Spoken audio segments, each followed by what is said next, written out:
حضرت سیدنا ابراہیم خلیل اللہ اعلیٰ نبینا و علیہ الصلاۃ والسلام کا تذکرہ قرآن مجید نے کئی جگہوں پہ بیان فرمایا ہے۔ نبی پاک صلی اللہ تعالی علیہ وسلم نے ارشاد فرمایا کہ میں ملت ابراہیم پہ ہوں۔ حضرت ابراہیم علیہ الصلاۃ والسلام کے سیرت کو، سوانے کو، ان کی زندگی کے واقعات کو قرآن مجید نے متعدد مقامات پہ بیان کیا ہے۔ انبیاء کرام علیہم السلام 1,24,000 کم و بیش ہوئے، لیکن دین اسلام میں نبی پاک علیہ السلام کی امت میں جو مقام حضرت ابراہیم کا ہے وہ بس انہی کا ہے۔ ان کی زندگی ایک بڑی خوبصورت، بڑی منفرد اور مسلمانوں کے لیے بڑی اسوہ نور دینے والی زندگی ہے۔ نبی پاک صلی اللہ علیہ وسلم نے فرمایا میں اپنے باپ حضرت ابراہیم کی دعا بن کے دنیا میں آیا ہوں۔ اور پھر محبوب پاک سید عالم صلی اللہ تعالی علیہ وسلم نے اپنی امت میں بھی جناب ابراہیم کے طریقے کو جاری رکھا۔ صحابہ نے قربانی کے بارے میں حضور سے پوچھا ما ھذہ الاضحیہ، یا رسول اللہ صلی اللہ علیہ وسلم یہ قربانی کیا ہے؟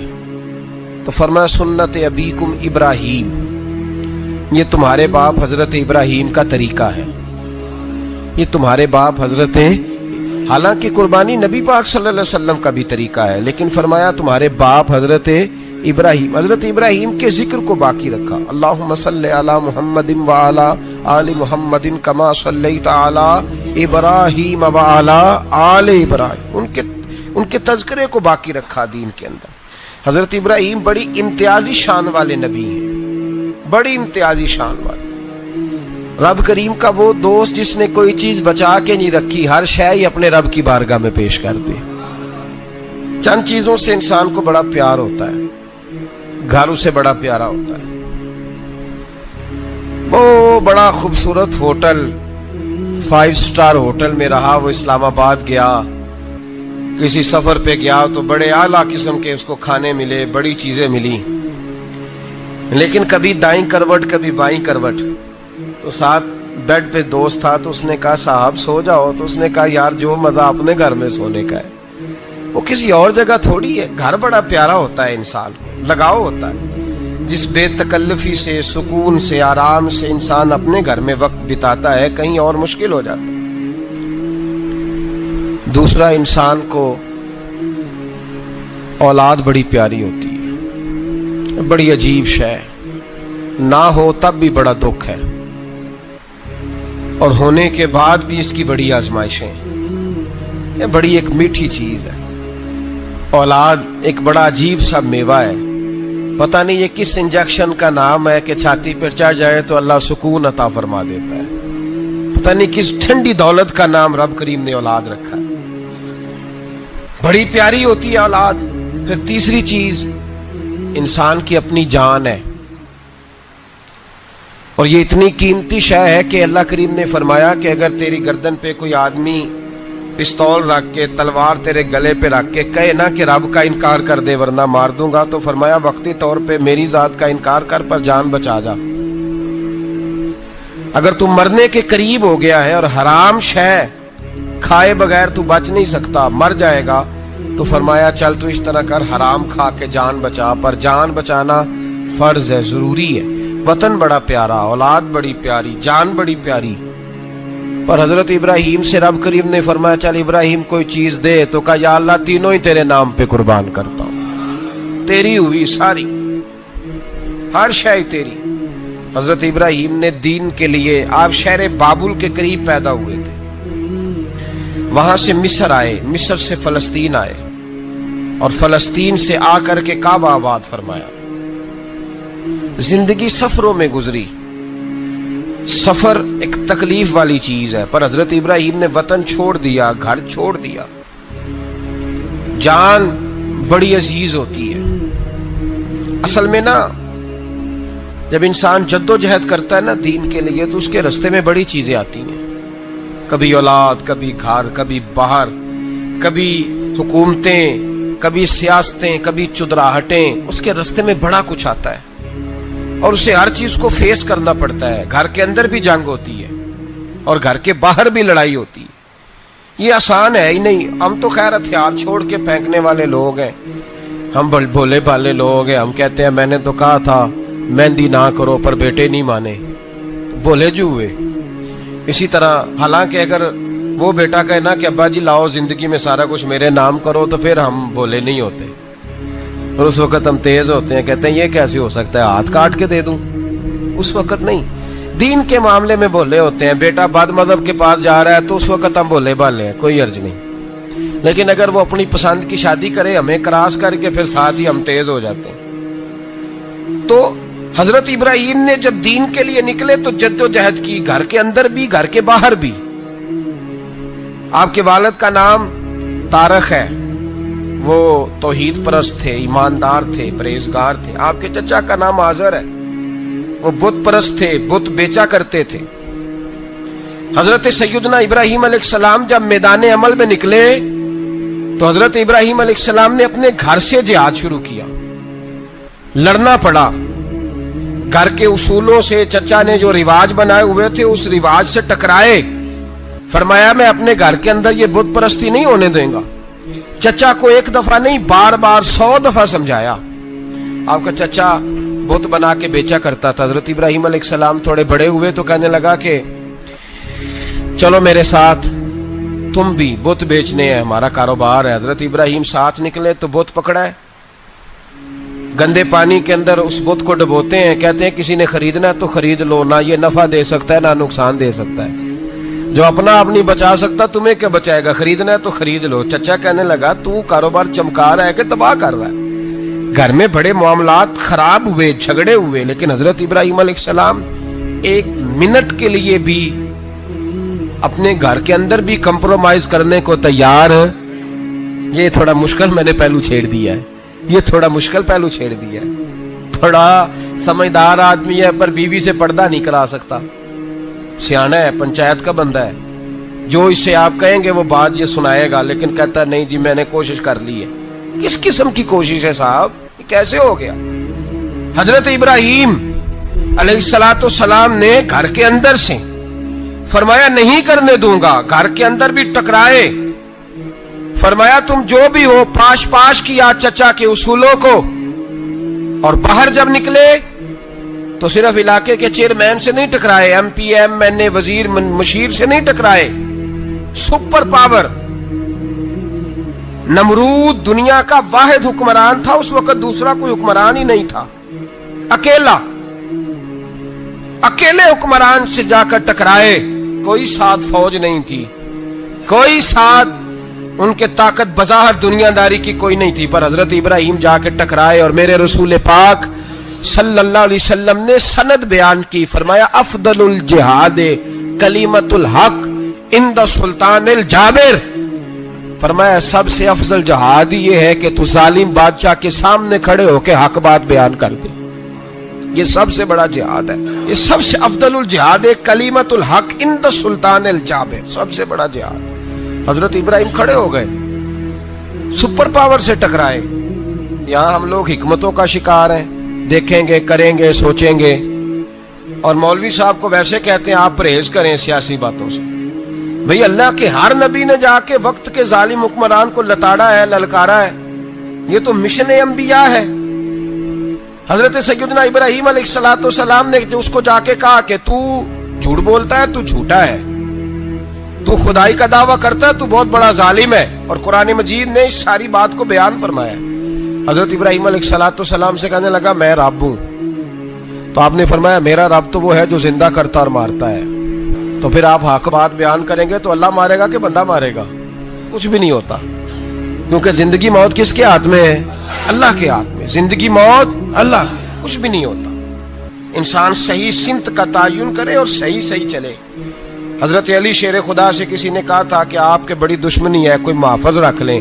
آپ فرمانے لگے موت خود بہت بڑی محافظ ہے، وقت سے پہلے آتی ہی نہیں. بڑی محافظ ہے، وقت سے پہلے.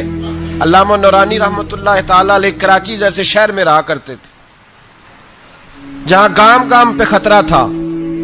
لوگوں نے کہا حضرت اتنے بڑے لیڈر ہو, آپ کی جماعت کی 62 سیٹیں ہوئی قومی اسمبلی میں, ایک ایسا وقت بھی آیا تو کوئی ایک آدمی بندوق والا, آپ فرمانے لگے مجھے ضرورت ہی نہیں, اس لیے کہ جس خدا رسول کے لیے میں نکلا ہوں وہ خود ہی حفاظت کرنے والے ہیں, ضرورت نہیں ان چیزوں.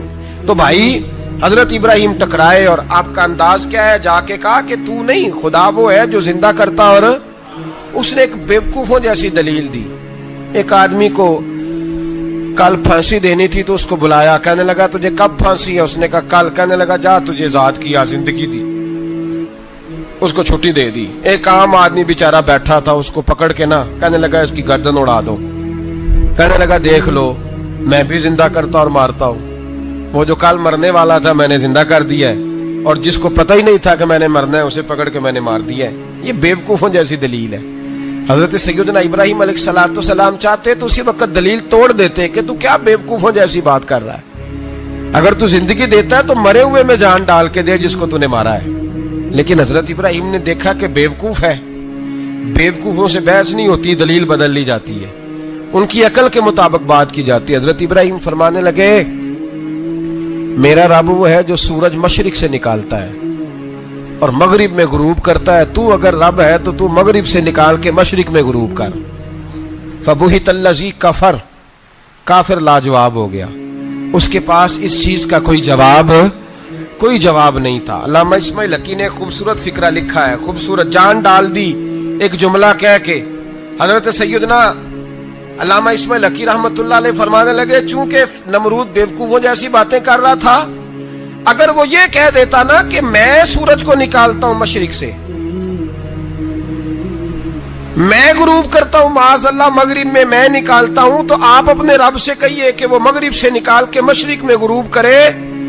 علامہ اسماعیل حقی فرماتے ہیں رب کریم کی آواز قدرت تھی, مالک حضرت ابراہیم علیہ الصلوۃ والسلام کے اس, اگر وہ کہہ دیتا اور حضرت ابراہیم دعا کر دیتے تو رب کریم نے فرشتوں کو تیار بٹھایا ہوا تھا. فرمایا اگر یہ کہہ دے میرے خلیل سے کہ سورج مغرب سے نکال کے مشرق میں غروب کرنا ہے تو تیار رہنا, جس طرح خلیل کہیں گے ویسے ہی کر دیں گے. واتخذ اللہ ابراہیم خلیلا, ابراہیم ہمارا دوست جو ہوا, جیسے کہے گا ویسے کر دیں گے. حضرت سیدنا ابراہیم علیہ السلام کی باتوں کا جب جواب نہ دے سکا, دلیل نہیں بندہ دیتا, پھر لڑائی کرتا ہے, پھر جھوٹے موٹے اعتراض کرتا ہے. دلیل ختم ہوتی ہے تو لوگ ذاتیات پہ اترتے ہیں, کہتے ہیں یہ کھانستا صحیح نہیں, دیکھتا صحیح نہیں. دلیل ختم, اب ذاتیات پہ اترے, کہنے لگے مجھے پتہ چلا ہے کہ یہ فلانی جگہ گیا تھا تو وہاں جا کے اس نے اس طرح کیا ہے. پھر لوگ ذاتیات پہ اترتے ہیں, جب دلیل کا جواب دلیل سے نہیں دے پاتے پھر ذاتیات پر اتر کر حملے کرتے ہیں. حضرت ابراہیم کے دلائل کا جواب نمرود نہ دے سکا تو کہنے لگا کہ اس کو آگ میں ڈال دو. قوم گئی ہوئی تھی ساری, آپ نے بات سنی ہوئی ہے, میں نے صرف اشارہ دینا ہے, میلے پہ. تو حضرت سیدنا ابراہیم علیہ السلام نے سارے بت توڑ دیے, کلاڑا بڑے بت کی گردن پہ رکھا. واپس آئے, کہنے لگے بت کس نے توڑے ہیں, تو فرمایا اس سے پوچھ لو جس کی گردن پہ کلاڑا ہے. کہنے لگے یہ تو بول ہی نہیں سکتا, تو فرمانے لگے بڑے بیوقوف ہو جو بولتا ہی نہیں, سنتا ہی نہیں, اپنا آپ نہیں بچا سکتا, اس کی پوجا کرتے ہو. کہنے لگے پکڑو دلیلیں ختم ہو گئی, اس کو آگ میں ڈالو. بہت بڑی حویلی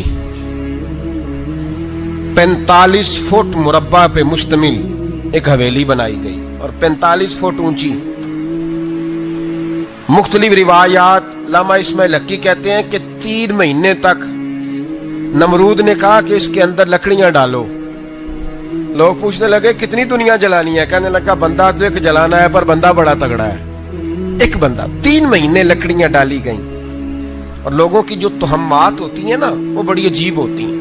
تہمات میں نے بڑی تفصیل سے رمضان المبارک میں گفتگو کی تھی. بدشگونی, تہمات لوگ لیتے ہیں. اس وقت بھی لوگ تہمات کا شکار ہو گئے. عقیدہ بگڑ جاتا ہے تو وہ عجیب و غریب باتیں کرنے لگتا ہے. تہمات کا شکار ہو گئے. بیبیاں نظر مانتی, میں بیمار ہوں, اگر صحیح ہو گئی تو اتنے من لکڑی دوں گی حضرت ابراہیم کی آگ جلانے کے لیے. ایک عورت لے کے جا رہی ہے لکڑیاں, تو ایک نیک دل آدمی نے اس سے پوچھا کہاں جا رہی ہو. کہنے لگی میں نے منت مانی تھی تو حضرت ابراہیم